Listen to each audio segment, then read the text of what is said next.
പോരാട്ടത്തിൻ നാളുകളിൽ ചോര പുരണ്ട രീതികളിൽ ഞങ്ങളെയാകെ നയിച്ച സഖാവേ, ധീര സഖാവേ, പ്രിയ സഖാവേ, നിങ്ങൾക്കായി തർപ്പിക്കുന്നു. അഭിമാനത്തിൽ അമുഷ്ടി ചുരുട്ടി മരിച്ചിട്ടില്ല, സാവ് മരിച്ചിട്ടില്ല. നമ്മുടെ നീറും ഓർമ്മയിലെന്നും സാവ് ജീവിക്കുന്നു. നിങ്ങൾ ഉയർത്തിയ മുദ്രാവാക്യം, വിശ്വാസങ്ങൾ, മന്ത്രങ്ങൾ ഞങ്ങളുടെ നെഞ്ചിൻ ചോര കൊടുത്തു. ഞങ്ങളെ മണ്ണിൽ സ്വച്ഛതമാക്കും. നിങ്ങൾക്കായി തർപ്പിക്കുന്നു. അഭിമാനത്തിൽ അമുഷ്ടി ചുരുട്ടി അഭിവാദ്യത്തിൻ ചോരപ്പൂക്കൾ. ഇൻക്ലാബ് സിന്ദാബാദ്, CPIM സിന്ദാബാദ്, രക്തസാക്ഷികൾ സിന്ദാബാദ്, പതാക സിന്ദാബാദ്, ഇൻക്ലാബ് സിന്ദാബാദ്, സിന്ദാബാദ്, പീസ് ലാൻഡ് അനുസ്മരണ ദിനം സിന്ദാബാദ്. പോരാട്ടത്തിൻ നാളുകളിൽ ചോര പുരണ്ട രീതികളിൽ ഞങ്ങളെയാകെ നയിച്ച സഖാവേ, ധീര സഖാവേ, പ്രിയ സഖാവേ, നിങ്ങൾക്കായി തർപ്പിക്കുന്നു. വിശ്വാസങ്ങൾ, മന്ത്രങ്ങൾ ഞങ്ങളുടെ നെഞ്ചിൻ ചോര കൊടുത്തു. ഞങ്ങളെ മണ്ണിൽ ശാശ്വതമാക്കും. CPIM സിന്ദാബാദ്, രക്തസാക്ഷികൾ സിന്ദാബാദ്. മനുഷ്യമോചനത്തിനുള്ള മാർഗദീപമാണത്. ഇൻക്ലാബ് സിന്ദാബാദ്,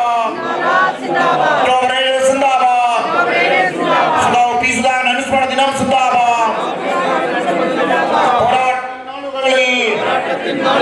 ചോര പുരണ്ട രീതികളിൽ ഞങ്ങളെയാകെ നയിച്ച സഖാവേ, ധീര സഖാവേ, പ്രിയ സഖാവേ, നിങ്ങൾക്കായി തർപ്പിക്കുന്നു. മന്ത്രങ്ങൾ ഞങ്ങളുടെ നെഞ്ചിൻ ചോര കൊടുത്തു.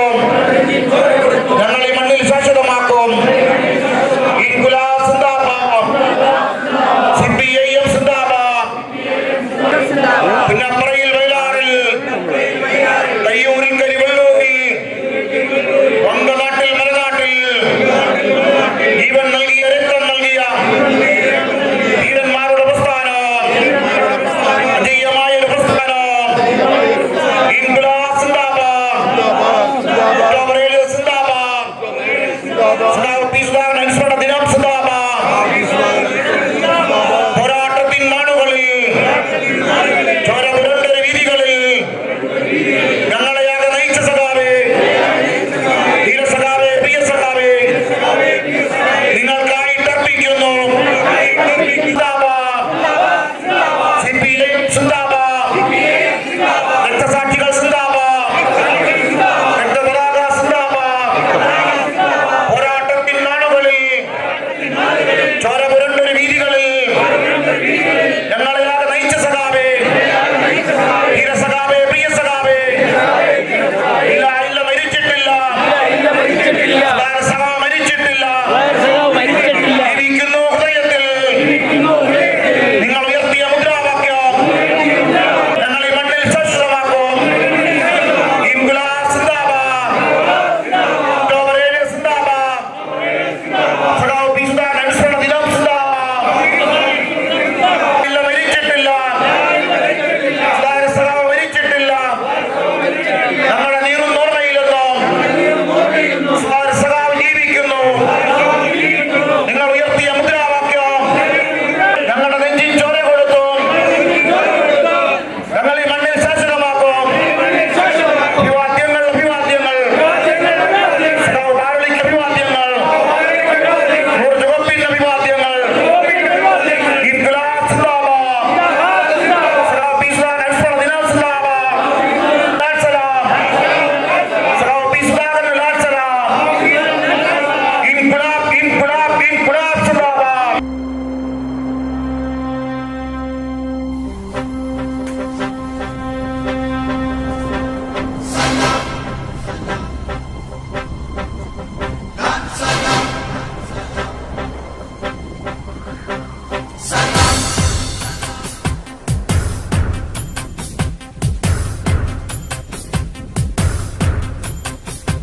ഒരു ദശകമിവിട ഇതു വിട ചൊല്ലി മറയുന്നു പൂമരക്കാറ്റു പെയ്ത പോലെ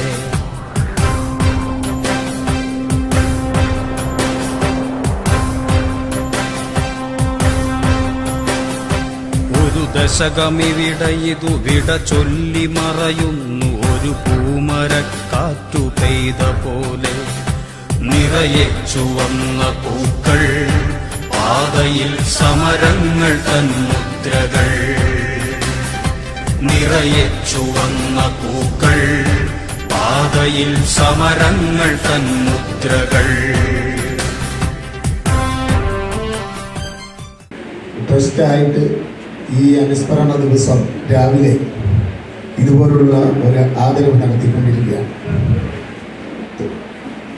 ഈ ആദരവിൽ പങ്കെടുത്ത മുഴുവൻ പേർക്കും ഞാൻ ഒറ്റ വാക്കിൽ സ്വാഗതം ആശംസിക്കുകയാണ്.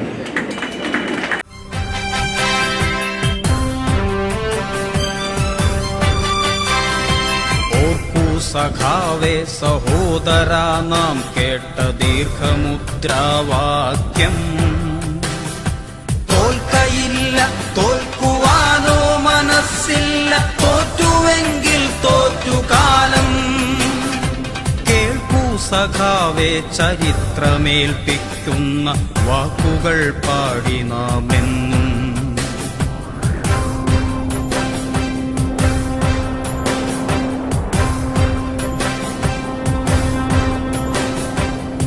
ദശകമിവിടെ ഇതു വിട ചൊല്ലി മറയുന്നു ഒരു പൂമരക്കാറ്റു പെയ്ത പോലെ നിറയെ ചുവന്ന പൂക്കൾ.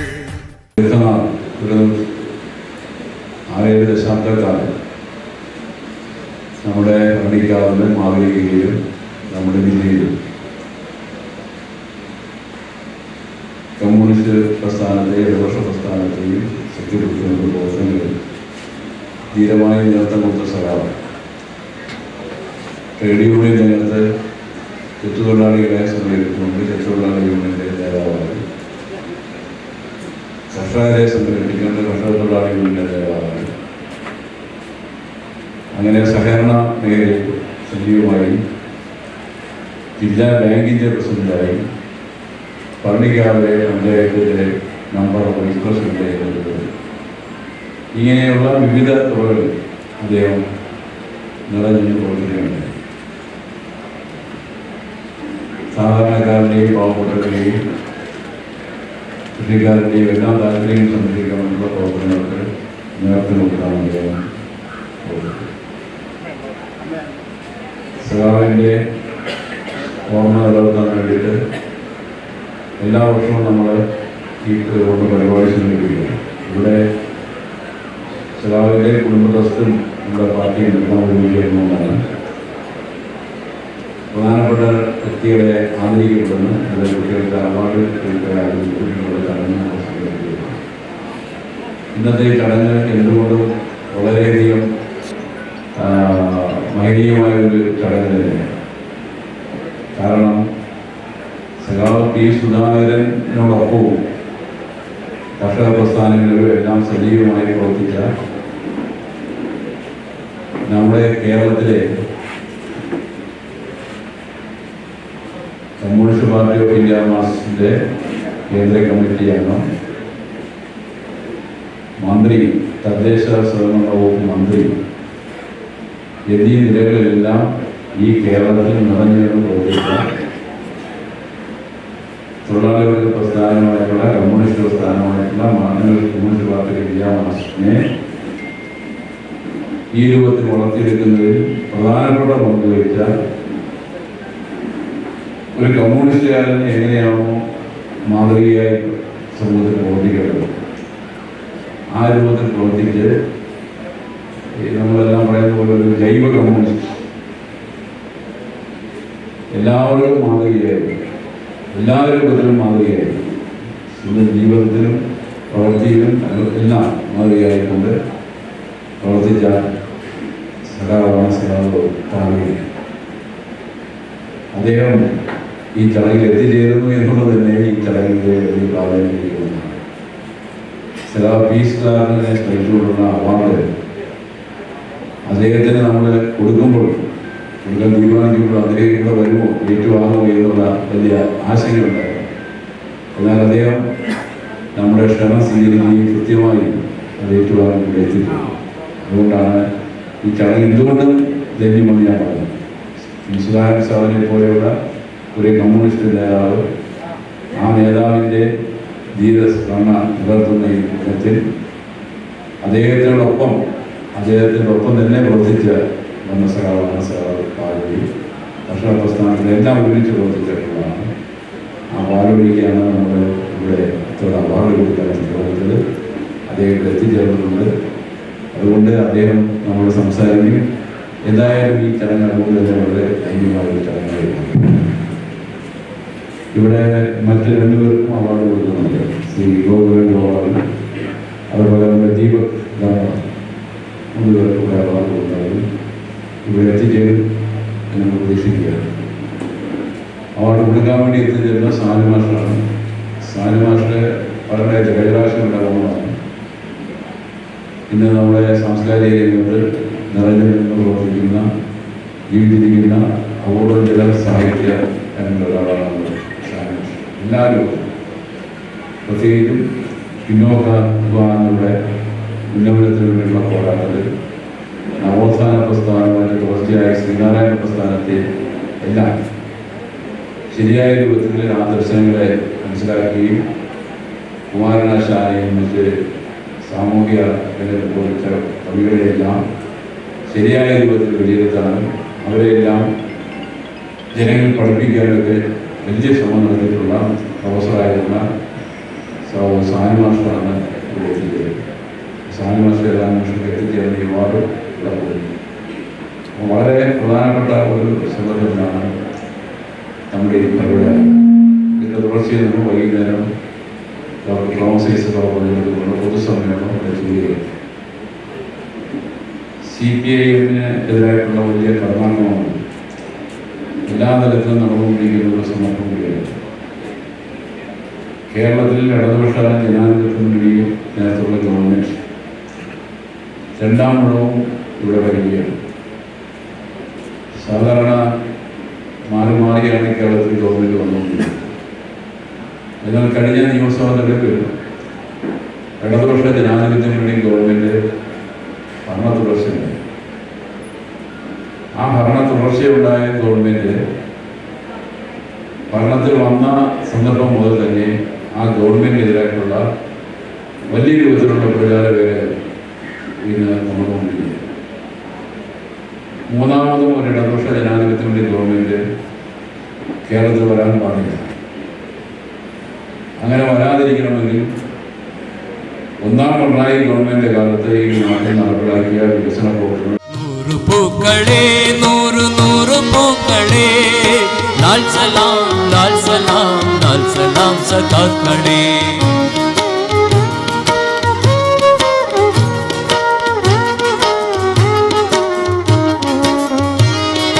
നാത്തിയില്ല തോക്കുമില്ല എങ്കിലും കരങ്ങളിൽ ജീവനുള്ള നാൾ വരെ പോരടിച്ചു നേടിടും. നാത്തിയില്ല തോക്കുമില്ല എങ്കിലും കരങ്ങളിൽ ജീവനുള്ള നാൾ വരെ പോരടിച്ചു നേടിടും.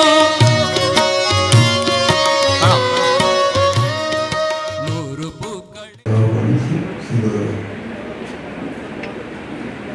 ഓരോ പ്രദേശത്തുമുള്ള പാർട്ടി പ്രവർത്തനത്തിൻ്റെ അനുഭവങ്ങൾ വളരെ സരസമായി ആ കാലത്ത് ഞങ്ങൾ ഒരുമിച്ച് കൂടുന്ന സമയത്ത് അദ്ദേഹം പറയാം. ആലപ്പുഴ ജില്ല എന്ന് പറയുമ്പോൾ ആദ്യമായിട്ട് ഓർമ്മയിൽ വരുന്നത് പുന്നപ്രവേല സമരവും രാജവംശത്തിനായിട്ട് അക്കാലത്ത് പാർട്ടിയുടെ നേതൃത്വത്തിൽ നടത്തപ്പെട്ട ഐതിഹാസികമായിട്ടുള്ള പോരാട്ടം. അനേകം രക്തസാക്ഷികൾ ആ സമരത്തിൽ ആ പോരാട്ടത്തിൽ ആലപ്പുഴ മണ്ണിൽ നമ്മൾ കണ്ടു. അത്യുജ്വലമായ ആ പോരാട്ടത്തിൽ കൂടിയാണ് ജനങ്ങളെ രാഷ്ട്രീയ ബോധമുള്ളവരാക്കി മാറ്റിയെടുക്കുന്നതിന് വേണ്ടിയുള്ള പ്രവർത്തനം സജീവമാകുന്നത് നിലവിലുള്ള പാവപ്പെട്ടവർക്ക് അന്യമായ സമ്പന്ന വർഗത്തിന് സ്വന്തമായ ഇന്നത്തെ ഈ വ്യവസ്ഥ അത് അടിച്ചു പൊളിച്ച് തകർത്ത് അതിൻ്റെ സ്ഥാനത്ത് മനുഷ്യരെ അധ്വാനിക്കുന്ന മനുഷ്യരായി കാണാനും അവർക്ക് അർഹമായ സ്ഥാനം ലഭ്യമാക്കാനുമുള്ള ഒരു പോരാട്ടമാണ് പാർട്ടിയുടെ നേതൃത്വത്തിൽ ആരംഭിച്ചത്. വലിയ വില കൊടുക്കേണ്ടി വന്നെങ്കിലും അത് കേരളീയ സമൂഹത്തിൽ ജനങ്ങളിൽ ഒരു പുതിയ ബോധം സൃഷ്ടിക്കപ്പെട്ടു എന്നുള്ളത് പിന്നീട് നമ്മൾക്ക് അനുഭവപ്പെട്ടു. ആ പോരാട്ടം പോലെ തന്നെ രണ്ടാമത് രക്തസാക്ഷിത്വം വഹിച്ചവരുടെ കൂട്ടത്തിൽ 2ാം സ്ഥാനത്ത് നിൽക്കുന്ന ജില്ലയാണ് കണ്ണൂർ. ആദ്യഘട്ടത്തിൽ കോൺഗ്രസുമായി, പിന്നീട് ആ കോൺഗ്രസ് തന്നെ ജനസംഘമായിട്ട് മാറി. ആ ജനസംഘവുമായി അതിശക്തമായ പോരാട്ടത്തിൽ കൂടിയാണ് കണ്ണൂർ ജില്ലയിലെ വിപ്ലവ പ്രസ്ഥാനം നാം എടുത്തുകൊള്ളത്. ഞാനത് സൂചിപ്പിക്കുന്നത് നമ്മളുടെ രാജ്യത്ത് നിരവധിയായ രാഷ്ട്രീയ പാർട്ടികളുണ്ട്. എണ്ണിയാലൊടുങ്ങാത്ത അത്ര പാർട്ടികളുള്ള രാജ്യമാണ് ഇന്ത്യ രാജ്യം. അതുപോലെ തന്നെ നമ്മളുടെ കേരളത്തിൽ ആ പാർട്ടികളുടെ കൂട്ടത്തിൽപ്പെട്ട ഒരു പാർട്ടിയാണ് കമ്മ്യൂണിസ്റ്റ് പാർട്ടി എന്ന് ചിലരെങ്കിലും തെറ്റിദ്ധരിച്ചിട്ടുണ്ടായിരുന്നു. എന്നാൽ അതല്ല വസ്തുത. ഈ നൂറുകണക്കിന് രാഷ്ട്രീയ പാർട്ടികളുടെ പ്രധാനം നിലവിലുള്ള അസമത്വങ്ങളെയും പാവപ്പെട്ടവർക്കെതിരായി നടക്കുന്ന ചൂഷണത്തെയും അതിക്രമങ്ങളെയും എല്ലാം പൂവിട്ട് പൂജിക്കുന്ന ഈ സാമൂഹ്യ വ്യവസ്ഥ നിലനിർത്താൻ ശ്രമിക്കുന്ന ആ രാഷ്ട്രീയമല്ല കമ്മ്യൂണിസ്റ്റുകാരുടെ രാഷ്ട്രീയം. ആ അവസ്ഥ കുഴിച്ച് മൂടണം. എന്ത് ത്യാഗമനുഷ്ഠിക്കേണ്ടി വന്നാലും അതെല്ലാം അതിനുള്ള തയ്യാറായി ഈ സമ്പ്രദായത്തെ അവസാനിപ്പിച്ച് പുതിയ യുഗം പിറവിയെടുക്കുന്നതിന് വേണ്ടി പോരാടിയ പാർട്ടിയാണ് കമ്മ്യൂണിസ്റ്റ് പാർട്ടി. അത് പെട്ടെന്ന് ഒരു സുപ്രഭാതത്തിൽ കൈവരിക്കാൻ കഴിയുന്നതല്ല. കാരണം സാമ്രാജ്യത്വ ശക്തികൾ എല്ലാ സംവിധാനങ്ങളും ഒരുക്കിക്കൊണ്ടതിനെ തകർക്കുന്നതിന് വേണ്ടി ശ്രദ്ധിച്ചുകൊണ്ടിരിക്കുന്നത് നമ്മൾ കാണുന്നു. ഇപ്പോൾ അമേരിക്ക എത്രയോ കൊല്ലങ്ങളായി സ്വന്തം രാജ്യം നഷ്ടപ്പെട്ട അഭയാർത്ഥികളെ പോലെ ജീവിക്കുന്ന ഒരു ജനതയാണ് പാലസ്തീനിലെ. അവരെ ദിവസേന കൊണ്ടുകൊണ്ടിരിക്കുകയാണ്. നിവൃത്തിയില്ലാതെ അതിനെതിരെ ശബ്ദം ഉയർത്തുകയും തിരിച്ചടിക്കാൻ ശ്രമിക്കുകയും ചെയ്തപ്പോഴാണ് എല്ലാ ആയുധ സന്നാഹങ്ങളോടുകൂടി ഇസ്രായേൽ എന്ന് പറയുന്ന രാജ്യം ആക്രമണം ആരംഭിക്കുന്നത്. ആക്രമണത്തിൽ അവിടെ ചെലവഴിക്കുന്ന ബോംബും അതുപോലെ തന്നെ മറ്റെല്ലാ യുദ്ധ ഉപകരണങ്ങളും ഇഷ്ടം പോലെ അമേരിക്ക ദിവസേന ഇസ്രായേലിൽ ഒഴുകിക്കൊണ്ടിരിക്കുകയാണ്. അങ്ങനെ ഇന്ന് ലോകത്തിൽ നമ്മൾ കാണുന്ന ഏറ്റവും വലിയ സാമ്രാജ്യത്വ ശക്തിയായിട്ട് അമേരിക്ക അതിൻ്റെ എല്ലാ പിന്തുണയോടുകൂടി നടത്തപ്പെടുന്ന ആക്രമണം അതാണ് അവിടെ കാണുന്നത്. അവിടെ മാത്രമല്ല, ലോകത്തിൻ്റെ പല ഭാഗത്തും നമ്മൾ കഴിഞ്ഞ കാലങ്ങളിൽ കണ്ടിട്ടുള്ളതാണ്. അപ്പോൾ ഞാൻ സൂചിപ്പിക്കുന്നത് കമ്മ്യൂണിസ്റ്റുകാർ ഒരു പുതിയ യുഗത്തിന് വേണ്ടി പരിശ്രമിക്കുന്നവർ നിലവിലുള്ള സമ്പ്രദായം എന്നീ നാടുവാഴിച്ച വ്യവസ്ഥ കണ്ടാണ് നമ്മൾ ആദ്യകാലത്ത് രാഷ്ട്രീയം തുടങ്ങുന്നത്. വ്യാപാരമില്ലാതെ കൃഷിക്കാരും അവരുടെ കുഞ്ഞു മക്കളടക്കം കൃഷിഭൂമിയിൽ പോയി കഷ്ടപ്പെട്ട് പണിയെടുത്ത് നെല്ലുണ്ടാക്കി അത് മുഴുവനും നിർമ്മിക്കാവുന്ന പട്ടിണി കിടക്കുന്ന കൃഷിക്കാരാണ് ആ കാലഘട്ടത്തിൽ നമ്മുടെ രാജ്യത്തുണ്ടായി. കമ്മ്യൂണിസ്റ്റ് പാർട്ടിയുടെ പ്രവർത്തനം ആരംഭിച്ചതോടുകൂടിയാണ് നിങ്ങൾ പണിയെടുത്ത് പട്ടിണി കിടക്കേണ്ടവരല്ല, അധ്വാനിച്ച് സുഖമായിട്ട് ജീവിക്കേണ്ടവരാണ്. അതിന് നിങ്ങൾ ഒരുമിച്ച് നിൽക്കണം, ഒരുമിച്ച് സംഘടിതരായി നിൽക്കണം.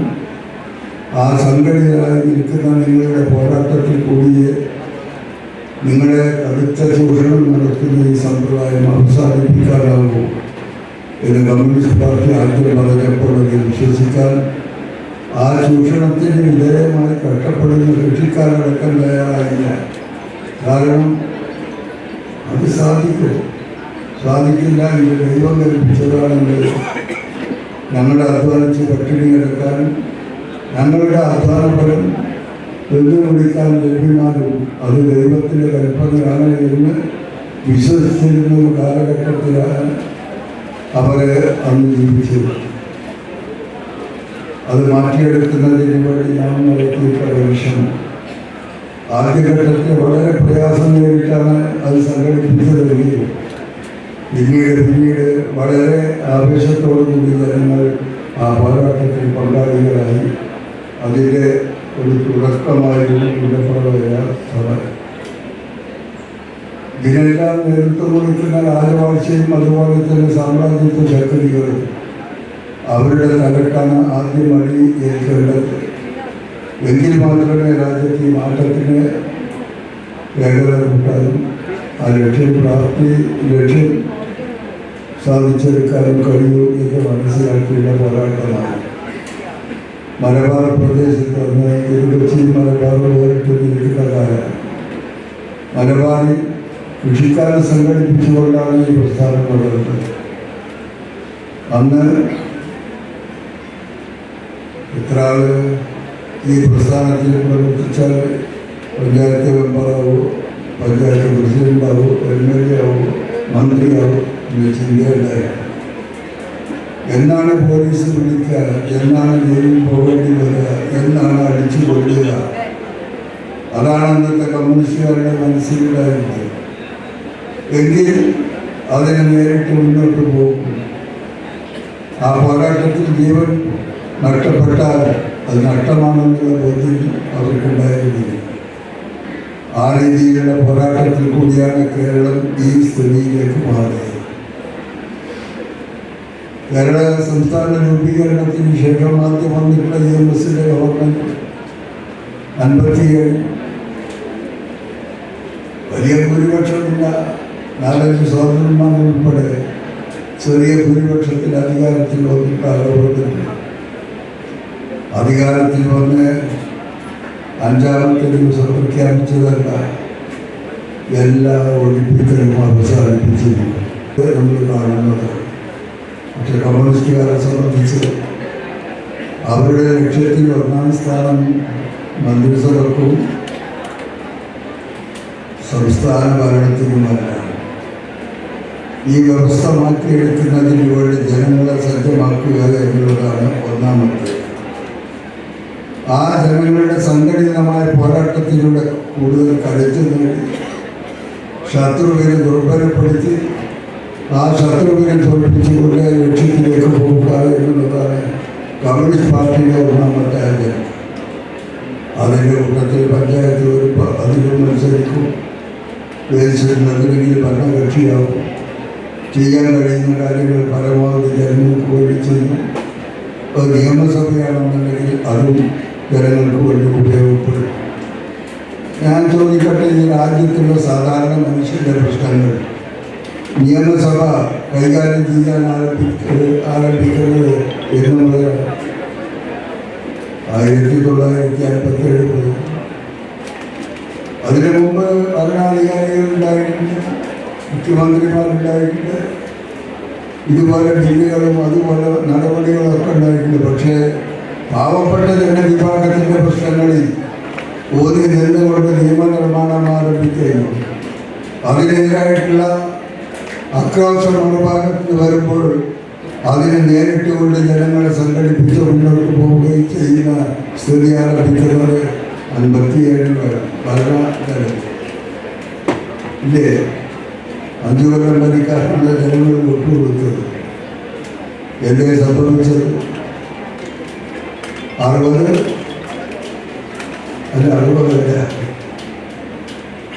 1957 അധികാരത്തിൽ വന്നിട്ട ഗവൺമെന്റ് 59 അവസാനത്തിൽ പിടിച്ചു വിട്ടില്ല. അധികാരം ഏൽക്കുന്ന ഘട്ടത്തിൽ ആ ഗവൺമെന്റിനുണ്ടായിരുന്ന ഭൂരിപക്ഷം നഷ്ടപ്പെട്ടിരുന്നു. അധികാരത്തിൽ ഇരിക്കാൻ തടസ്സമായി വരത്തക്കവണ്ണം ആ ഗവൺമെന്റിന്റെ കയ്യിൽ നിന്ന് എന്തെങ്കിലും പ്രവർത്തനങ്ങൾ സംഭവിച്ചു എന്ന് ഈ എതിരാളികൾക്ക് പറയാൻ സാധിച്ചിട്ടുണ്ടോ? അതൊന്നായിരുന്നു. ഇതിൻ്റെ മകള് വല്ലാതെ കരയാണ്. എന്ത് പറഞ്ഞിട്ടാണ് കരയുന്നത്? കേരള ഗവൺമെന്റിനെ പിരിച്ചു. മകളെ കരച്ചിൽ കണ്ടിട്ട് അച്ഛന് സഹിക്കാൻ വയ്യാതായപ്പോൾ ആ ഗവൺമെന്റിനെ പിരിച്ചു. മഹാനായ പണ്ഡിറ്റ് ജവഹർലാൽ നെഹ്റു, കോൺഗ്രസിൽ പല നേതാക്കളുണ്ട്. പക്ഷേ വളരെ ആദരവോടുകൂടി ബഹുമാനത്തോടുകൂടി നമ്മൾ കടന്നു വയ്ക്കുകയാണ് പണ്ഡിറ്റ് ജവഹർലാൽ നെഹ്റു. പക്ഷേ ആ നെഹ്റുവിനടക്കം കൈപ്പെടാൻ പറ്റിയത് ആ സംഭവത്തില്ല. വിദേശ പത്രക്കാരൻ മഹാനായ പണ്ഡിറ്റ് ജവഹർലാൽ നെഹ്റുവിനോട് അക്കാലത്ത് ചോദിച്ചു, എന്തിനാണ് നിങ്ങൾ കേരള ഗവൺമെന്റിനെ പിരിച്ചുവിട്ടത് എന്ന് ചോദിച്ചപ്പോൾ കേരളത്തിലെ ജനങ്ങൾക്ക് എന്തോ ഒരു ഹിസ്റ്റീരിയ ബാധിച്ചതുപോലെ അപ്പോൾ ആ ഗവൺമെന്റിനെ പിരിച്ചു. കേരളത്തിലെ ജനങ്ങൾക്ക് ഒരു വിഭാഗം ആളുകൾക്ക് ഭരണം നഷ്ടപ്പെട്ടതിൽ ഹിസ്റ്റീരിയ ബാധിച്ച് കലാപമുണ്ടായാൽ തെരഞ്ഞെടുക്കപ്പെട്ട ഒരു ഗവൺമെന്റിനെ പിരിച്ചുവിടുമെന്നുള്ളതാണ് അന്ന് കണ്ടത്. അതാണ് നിങ്ങളുടെ പാരമ്പര്യം, കോൺഗ്രസിൻ്റെ പാരമ്പര്യം. എന്ത് കിട്ടിയാലും ഏത് തുറുപ്പ് പിടിച്ചിട്ടുള്ള പ്രശ്നം കിട്ടിയാലും അത് ഞങ്ങൾക്കെതിരായി പോയി. ഇപ്പോൾ വലിയ പല ആളായിരുന്നില്ലേ നമ്മുടെ സ്വർണ്ണക്കട ഇല്ലേ? പിണറായി വിജയൻ സ്വർണം, കള്ളക്കടത്തുകാരുടെ സ്വർണം, അതിൻ്റെ ഒരു കൃത്യമായിട്ടൊരു വീതം പിണറായിക്കും കൂട്ടുവാണ്. അതിനു വേണ്ടി അതിന് കൂട്ടു നിൽക്കുന്നു എന്നുള്ളതെന്നെ പ്രചരിപ്പിച്ചത്. അതിനെ സംബന്ധിച്ച് കേന്ദ്ര ഗവൺമെൻറ് അന്വേഷണം ഏർപ്പെടുത്തിയപ്പോൾ അന്നത്തെ മുഖ്യമന്ത്രി പിണറായി പറഞ്ഞതല്ല, ഏത് അന്വേഷണം വന്നാലും സ്വാഗതം, കള്ളക്കടത്ത് അവസാനിപ്പിക്കണം, അത്രയേ ഉള്ളൂ. എന്നിട്ട് എത്ര ഏജൻസികൾ ഒരുമിച്ച് വന്നു. ഇതാ ഇപ്പം ശരിപ്പെടും എന്നുള്ള മട്ടിൽ പ്രവർത്തിച്ചു. എന്ത് സംഭവിച്ചു? അന്വേഷണം പോയപ്പോൾ കേന്ദ്ര ഭരണകക്ഷിയായിട്ടുള്ള BJP, RSSനും അതുപോലെ തന്നെ അവരെ പിന്താങ്ങിക്കൊണ്ടിരിക്കുന്ന കോൺഗ്രസ് അടക്കമുള്ള പ്രതിപക്ഷ പാർട്ടികൾക്കും കൊള്ളും എന്ന് കണ്ടപ്പോഴാണ് അന്വേഷണം തൽക്കാലം ഒതുങ്ങി. അല്ലേ? അല്ലാതെ ആരും പിടിച്ചില്ല. കുറേ ആളുകളെ ബോധ്യപ്പെടുത്താൻ വേണ്ടി പിടിച്ചവിടെ വെച്ചു. അതിൽ പങ്കാളികളായ ആളുകൾ അവർക്ക് BJP ഫാക്ടറിയിൽ ജോലി കൊടുത്ത് ഇഷ്ടങ്ങൾ പ്രചരിപ്പിച്ച സ്വപ്ന സുരേഷ് എന്ന് പറയുന്ന സ്ത്രീയുടെ പത്രസമ്മേളനമൊക്കെ നിങ്ങൾ കണ്ടത് അതാണ്. അപ്പോൾ ഞാനിതെല്ലാം പറയുന്നത് ഇപ്പോൾ വലിയ വിഷയമായിട്ടുള്ള അനുഭവമാണ്. 9 കൊല്ലത്തോളം ഇടതുപക്ഷത്തിൻ്റെ MLA ആയിട്ട് നിയമസഭയിലുണ്ടായിരുന്ന ആളാണ്. പഴയ കോൺഗ്രസ് തറവാട്ടിലുള്ള ആളാണ്. അനുഭവം വലിയ തകരാറൊന്നും കൂടാതെ പോവുകയില്ല. അതിൻ്റെ ഇടയിലാണ് പെട്ടെന്ന് ഈ പൊട്ടിക്കറി വന്നത്. ഇപ്പം കാരണം എന്നുള്ള ആദ്യം കേട്ടപ്പോൾ എല്ലാവരും അത്ഭുതപ്പെട്ടു. കാരണം ഇതിന് മുമ്പ് സൂചനയില്ല. പിന്നെ അവസാനം ഏതുവരെ എത്തി? ഒരു പാർട്ടി രൂപീകരിച്ച് ഇടതുപക്ഷ ഗവൺമെന്റിനെതിരായിട്ട് ജനങ്ങളെ അണിനിരക്കാനുള്ള പോക്കാണ് എന്നും പറഞ്ഞ് അടുത്ത ദിവസം മദ്രാസിൽ പോയി. ഇതിന് അവിടുത്തെ പാർട്ടിയായിട്ട് കൂട്ടുകെട്ടുണ്ടാക്കി കേരളത്തിൽ അതിൻ്റെ ഘടകം രൂപീകരിച്ച് ആ പാർട്ടിയുമായി ബന്ധപ്പെടാൻ പത്രത്തിൽ അവിടെ മലപ്പുറത്ത് റിപ്പോർട്ട് വന്നു. ആളുകൾ സ്റ്റാലിനെ കണ്ട് സംസാരിച്ചു ആന്റിയായി. പക്ഷെ പിന്നീട് ഉള്ളപ്പോൾ സ്റ്റാലിനെ കണ്ടിട്ടില്ലെന്ന് മാത്രമല്ല ആ പറയുന്ന കാര്യങ്ങളൊന്നും വസ്തുതയല്ല എന്നുള്ളത് കൊടുക്കുന്നു. പിന്നെ അതിലുള്ള ഒരു പിള്ളാരിയുടെ വിശദീകരണം പത്രത്തിൽ കൊണ്ട് നമ്മൾക്ക് അയാളെ യാതൊരു ബന്ധവും. അപ്പം അതുപോലുള്ള കാര്യങ്ങൾ എല്ലാം അത് തയ്യാറാക്കി വെച്ചിരിക്കണം. ഒന്ന് നഷ്ടപ്പെട്ട ഓരോന്നെടുക്കും. അത് പഞ്ചായത്ത് തെരഞ്ഞെടുപ്പ് കഴിയുന്നത് വരെ സ്പീഡിൽ പോകും. അത് കഴിഞ്ഞാൽ പിന്നെ ആവനാടിയിലുള്ള എല്ലാ ആശ്രമങ്ങളും ഒരുമിച്ചെടുക്കും. നിയമസഭാ തെരഞ്ഞെടുപ്പിനെ നേരിടുന്നുണ്ട്. പക്ഷേ അതുകൊണ്ടൊന്നും നമ്മളെ അവരുടെ ഈ പുറപ്പാടുകളിൽ ഭയപ്പെട്ട് വരമേറ്റിച്ച് നിൽക്കുന്ന സ്ഥിതി നമുക്കില്ല. നമ്മൾ മുന്നോട്ട് പോകും. നമ്മുടെ ഭരണാധികാരം കിട്ടിയാൽ അത് അല്ല പ്രതിപക്ഷത്താണെന്നുണ്ടെങ്കിൽ അങ്ങനെ എപ്പോഴും നമ്മളുടെ അജണ്ട മറ്റൊന്നാണ്. ആ അജണ്ടയുമായിട്ട് നമ്മൾ മുന്നോട്ട്. ഞാൻ കൂടുതൽ സംസാരിക്കുന്നില്ല. ഈ തെരഞ്ഞെടുപ്പ് പറഞ്ഞ് വളരെ കാരണം എത്രയോ നേതാക്കന്മാരുണ്ട്. ആ നേതാക്കന്മാരൊക്കെ നല്ല നല്ല കാര്യങ്ങൾ ചെയ്തിട്ടുണ്ട്. പ്രത്യേകിച്ചും സ്വകാര്യ സാറിന് ഈ നാട്ടിലെല്ലാവർക്കും ഒരു വലിയ ബഹുമാനം ആദരവുമാണ്. പക്ഷെ ആ സ്നേഹം ഒരു മകൻ അത് മുന്നിട്ട് നിന്ന് ചെയ്യുമ്പോൾ ആ മകനൊരു വ്യക്തിത്വം ഉണ്ടാകും. അതാണ് ഏറ്റവും പ്രധാനപ്പെട്ട കാര്യം. ഞാൻ പലപ്പോഴും ശ്രദ്ധിക്കാറുണ്ട്. എത്രയോ വലിയ ആളുകളുണ്ട്. പക്ഷേ മരിച്ചു കഴിഞ്ഞാൽ ആ ദിവസം ഒരു ചാർപ്പോ മറ്റോ ചെയ്തിട്ട് മാറി നിൽക്കുന്ന ഒരു അവസ്ഥയാണ്. പക്ഷേ ഇത് എത്രയോ വർഷങ്ങളായി അജോയി ആ പിതാവിൻ്റെ സ്ഥാനം, ആ ദൈവസ്തുല്യമായ പിതാവിൻ്റെ സ്ഥാനം നാട്ടുകാരോട് പങ്കിട്ടുകൊണ്ട് അവരുടെ സ്നേഹം പങ്കിട്ടുകൊണ്ട് ഇത് കഴിക്കുമ്പോൾ എനിക്ക് വളരെ ബഹുമാനവും സ്നേഹവും അജോയി തോന്നാറുണ്ട്. പിന്നെ ഇന്ന് അവരൊരു മെമ്പറാണ്, പഞ്ചായത്ത് മെമ്പറാണ്. മെമ്പർ മാത്രമല്ല, ഒരു അസംബ്ലി മെമ്പർ കൂടി ആകാൻ അവന് യോഗ്യത ഉണ്ടാകട്ടെ, അല്ല അതിനുള്ള പരിശ്രമം നടത്തട്ടെ, അതിനുള്ള പ്രവർത്തനങ്ങൾ ചെയ്യട്ടെ എന്ന് മാത്രമല്ല. കാരണം ഒരാളും തനിയുണ്ടാകാൻ പാടില്ല. അവരുടെ പ്രവർത്തന ശൈലി കൊണ്ടാണ് അവരുടെ നേതാവാണ്. ആ പ്രവർത്തനങ്ങൾ ജനങ്ങൾക്ക് ഏറ്റവും ഇഷ്ടപ്പെട്ട രീതിയിലായിരിക്കണം. ഞാൻ അത് അനുഭവം പറഞ്ഞ് സത്യസന്ധമായി മറ്റുള്ളവരുടെ സ്നേഹം സമ്പാദിക്കുന്ന രീതിയിൽ മറ്റുള്ളവരുടെ ദുഃഖങ്ങളും വിഷമങ്ങളും മനസ്സിലാക്കി അവർക്ക് വേണ്ടി ജീവിതം മുഴുവൻ വെക്കുന്ന ഒരാളായിരിക്കണം ശരിയായിട്ടുള്ള നേതാവ്.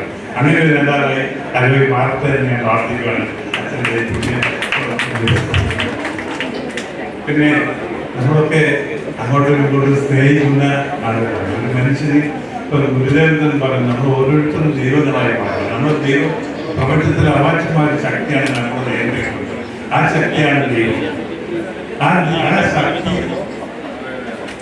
ആ ശക്തി ദൈവം. ആ ദൈവമാണെങ്കിൽ അത് എവിടെയുണ്ട്? ആ ദൈവം ആരാണ്, എന്താണെന്ന് ചോദിച്ചാൽ ദൈവം എവിടെയില്ല, നമ്മുടെ ഹൃദയത്തിൽ തന്നെയാണ്, നമ്മളിൽ തന്നെയാണ് ദൈവം. ഞാൻ എന്താ പറയുന്നത് വെച്ചാൽ ഓരോരുത്തരുടെ ദൈവമായി മാറണം എന്നാണ് പറയുന്നത്. ഗുരുദേവന്റെ അവരുടെ ആശയങ്ങളിൽ ദൈവത്തിന്റെ അർത്ഥത്തിൽ പ്രധാനപ്പെട്ട പറയുന്ന ഒരു കാര്യം എന്താണെന്നറിയാം, നമ്മുടെ ദൈവമായി മാറണം എന്നാണ്. ദൈവമായി മാറണം എന്ന് പറയുന്നത് ആ ദൈവമായി മാറണമെന്നല്ല പറയുന്നത്. നമ്മുടെ പ്രവർത്തനം കൊണ്ട് നമ്മുടെ മനസ്സുകൊണ്ട് ദൈവം മാറണം. അപ്പോൾ അതുകൊണ്ടാണ് ഒരു കണ്ണാടിയുടെ മുമ്പിൽ ഒരാളെ പോയി നിൽക്കാൻ പറയുന്നത്. വ്യക്തിയുടെ കണ്ണാടി മുമ്പിൽ പോയി നിന്നാൽ നമ്മൾ മറ്റുള്ളവരെ പറ്റി ദോഷമുള്ള കാര്യങ്ങളൊക്കെ പറയും. പക്ഷെ നമ്മളെ പറ്റി നമ്മൾ പലപ്പോഴും ചിന്തിക്കാറില്ല. പക്ഷെ കണ്ണാടിയുടെ മുമ്പിൽ പോയി നിന്ന് കഴിഞ്ഞാൽ നമുക്ക് മനസ്സിലാകും. ആ പ്രതിച്ഛായ കണ്ടാൽ മനസ്സിലായി. നിങ്ങൾ ചോദിക്കും, ഞാൻ എന്തൊക്കെ ചെയ്യുന്നത് തെറ്റ് ചെയ്തിട്ടുണ്ട്, ഞാൻ എന്തൊക്കെ നല്ലത് ചെയ്തിട്ടുണ്ട്, ഞാൻ ആരൊക്കെ ദൂഷിക്കുന്നുണ്ട്, അല്ലെങ്കിൽ ആരൊക്കെ പ്രശംസിക്കുന്നുണ്ട് എന്നൊക്കെ നമ്മൾ ചിന്തിച്ച് കഴിഞ്ഞാൽ നമുക്ക് മനസ്സിലാകും. നമ്മൾ പല തെറ്റുകളും നമ്മൾ ചെയ്തുകൊണ്ടിരിക്കുന്നത് കാണും.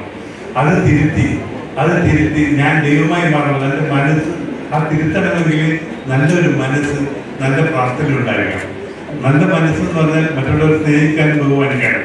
അല്ലെങ്കിൽ അടുത്തവന് എൻ്റെ സ്വന്തം മകനെ പോലെ, എന്താ മകൻ എന്ന് പറഞ്ഞാൽ അങ്ങനെയാണ്. അമ്മ മകനെ സ്നേഹിക്കുന്നമാരുടെ സ്നേഹം ആ അടുത്ത ആളോട് നമ്മൾ കാണിക്കുകയാണെങ്കിൽ തീർച്ചയായും ആ സ്നേഹം മാത്രം മതി മറ്റുള്ളവരുടെ സ്നേഹം മറ്റുള്ള ഈ ലോകത്തിന്റെ മുന്നേ ഏറ്റവും പ്രോമിനൻ്റായിട്ട് പ്രവർത്തിച്ച വളരെ ദീപ്തമായ ഓർമ്മകൾ ഇന്നും നമുക്ക് ഉജ്ജ്വലമായ ഓർമ്മകൾ ഇന്നും നമ്മളുടെ സംഭാവന ചെയ്യാൻ കഴിഞ്ഞിട്ടുള്ള ജില്ലാ സെക്രട്ടറിമാരുടെ ഒരു സ്ഥലമാണ്. അതിൻ്റെ സന്തോഷം തീർച്ചയായും നമ്മൾ കാരണം അതിൻ്റെതായ ഒരു രാഷ്ട്രീയ പാരമ്പര്യമുണ്ട്. എത്ര വലിയ നുണപ്രചരണത്തിലും ഏത് വലിയ പ്രയാസത്തിലും പാർട്ടിയെ ശക്തിപ്പെടുത്തുന്നതിനും ഒക്കെ പഞ്ചായത്താണെങ്കിൽ ഒരിക്കലും നമ്മൾക്ക് തന്നെയാണ് പ്രതിപക്ഷത്തിന് തന്നെയാണ് ഇതിന് കരുത്തിൽ പോകുന്നത്. കാലങ്ങളായിട്ട് നല്ല പഞ്ചായത്തുകളുണ്ട്, പ്രസിഡന്റുകളുണ്ട്, കാലങ്ങളായിട്ട് ഏറ്റവും ഭംഗിയായി ഈ പഞ്ചായത്തിന് രാഷ്ട്രീയം കൊടുത്ത് പഞ്ചായത്ത് പ്രസിഡന്റായിരുന്നു വാസുദേവ സാർ അവിടെയുണ്ട്, ദീപയുടെയുണ്ട്. ഒത്തിരി നല്ല ഭരണ സാധ്യതകളെ കൊണ്ടുവരാനായിട്ട് കഴിയുന്നുണ്ട്.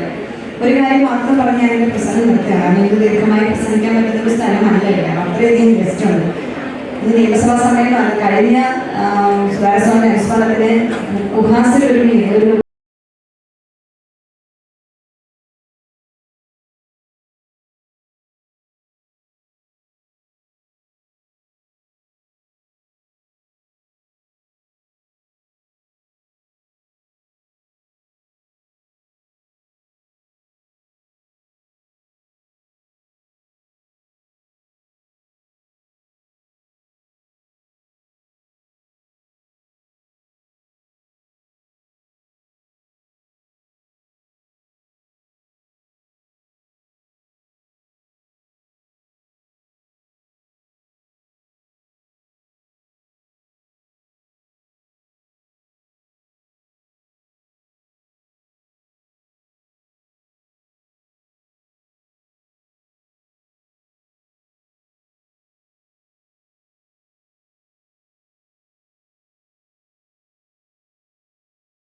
മനുഷ്യനാകണം മനുഷ്യനാകണം ഉയർച്ച താഴ്ചകൾക്കതീതമായ സ്നേഹമേ നിനക്കു ഞങ്ങൾ പേരിടുന്നതാണു മാർക്സിസം മനുഷ്യനാകണം മനുഷ്യനാകണം ഉയർച്ച താഴ്ചകൾക്കതീതമായ സ്നേഹമേ നിനക്കു ഞങ്ങൾ പേരിടുന്നതാണു മാർക്സിസം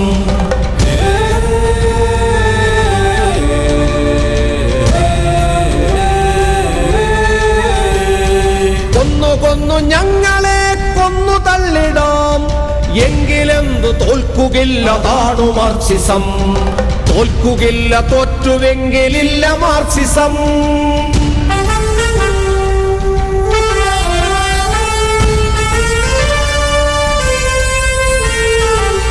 മാറ്റമെന്ന മാറ്റമേ നേർവഴിക്കു മാറണം മാറി മാറി നാം മനുഷ്യരൊന്നു പോലെയാകണം നേർവഴിക്കു നാം കൊടുത്ത പേരതാണു മാർക്സിസം ആ നേർവഴിക്കു നാം കൊടുത്ത പേരതാണു മാർക്സിസം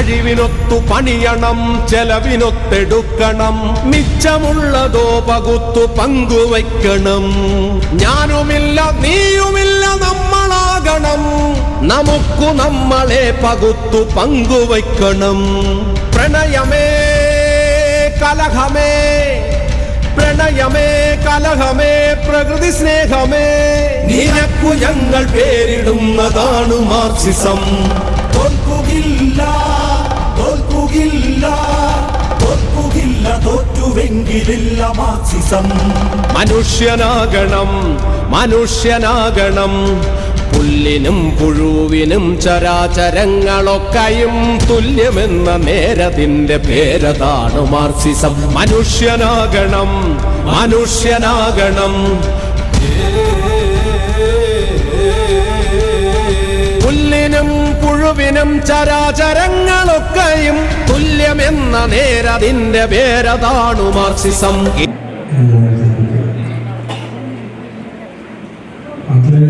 ഇതിനെ സംസാരിച്ചപ്പോൾ തന്നെ അച്ഛൻ്റെ വിശുദ്ധിയെപ്പറ്റി ഒരു ധാരണ മനസ്സിലായി വിവിധ മേഖലകളിൽ പ്രവർത്തിക്കുന്നവരെയാണ്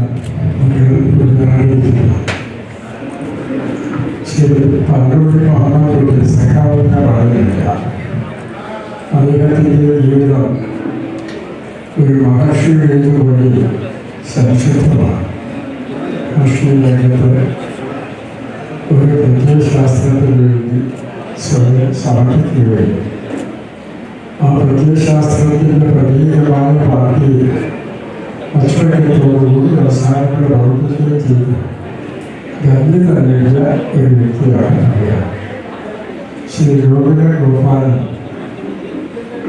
സാധാരണക്കാർക്കിടയിൽ നിന്ന് ഉയർന്നു വന്നു സ്വപ്രതിജ്ഞ കൊണ്ട് കേരളത്തിലും ഇന്ത്യയിലും ലോകത്തിൻ്റെ അനുഭാവങ്ങളിലും അനേകം ആളുകൾക്ക് തൊഴിൽ നൽകുന്ന വ്യവസായ ശൃംഖല പടുത്തുയർത്തുന്നതിൽ നയിച്ച ഒരു വ്യക്തിയാണ് അദ്ദേഹം ഇന്നും ഓൾ ഇന്ത്യ ബംഗാളി അസോസിയേഷൻ്റെ പ്രസിഡന്റാണ് ഒരുപക്ഷെ ലോകത്തിൽ അയാൾ സംഘടിച്ചാൽ അദ്ദേഹത്തെ പ്രസിഡന്റാക്കി പോയി കാരണം അദ്ദേഹത്തെ കേരളത്തിൻ്റെ വ്യവസായാഭിവൃദ്ധിയുടെ പ്രതീകമായി എല്ലാവരും കാണുകയാണ് ഇരുന്നൂറ്റാണ്ടല്ല വ്യാപാര കഴിഞ്ഞിട്ടുണ്ട് അതിൽ രണ്ട് വരികളുണ്ട് ഷാദിയൊക്കെ നാശമാണ് ഷാദി ധർമ്മഗതിക്ക് വന്നതാൽ ധർമ്മത്തിൻ്റെ ഗതിക്ക് ഷാദി വന്നിരിക്കുന്നു നാശം സംഭവിച്ചിരിക്കുന്നു ശരിക്കും ഇത് ഭൂമിയാണ് മനുഷ്യർക്ക് മനുഷ്യർക്ക് അനിവാസ്യമായതാൽ ജീവിക്കാൻ പറ്റാത്തതായി മാറിയിരിക്കുന്നു സീതയുടെ വേദനയ്ക്ക് ഹൃദയത്തിൽ നിന്ന് അന്ന് എന്ന വാക്കുകൾ അന്ന് പ്രസക്തിയുള്ളതായിരുന്നില്ല അന്നത്തെ സമൂഹം ജാതിപരമായ അനീതികളാൽ അധർമ്മങ്ങളാൽ വളരെ കഷ്ടമായ നിലയിലായിരുന്നുവെങ്കിലും അതിനെതിരായ പരിശ്രമവും നടക്കുന്നുണ്ടായിരുന്നു അതിനുശേഷം കാലം പോയി ഉള്ളൂർ എഴുതിയത് ഉള്ളൂരുടെ ചോദ്യങ്ങൾ ശ്രദ്ധിക്കണം ദുഃഖം എന്ന് വെച്ചാൽ പാലനർത്ഥം ദുഃഖപാല് യാഗം വെച്ചാൽ ലോകത്തിൻ്റെയും ദൈവത്തിൻ്റെയും ക്ഷേമത്തിൻ്റെയും ദൈവത്തിൻ്റെ പ്രീതിയുണ്ടായി ലോകത്തിൽ ധർമ്മപുരമാണ് അതാണ് നിങ്ങൾക്ക് പുണ്യം എന്ന് പറയുന്നത്. പുണ്യം എന്നത് ഞാൻ ശാസ്ത്രീയ വീക്ഷണമുള്ള ആളാണ്.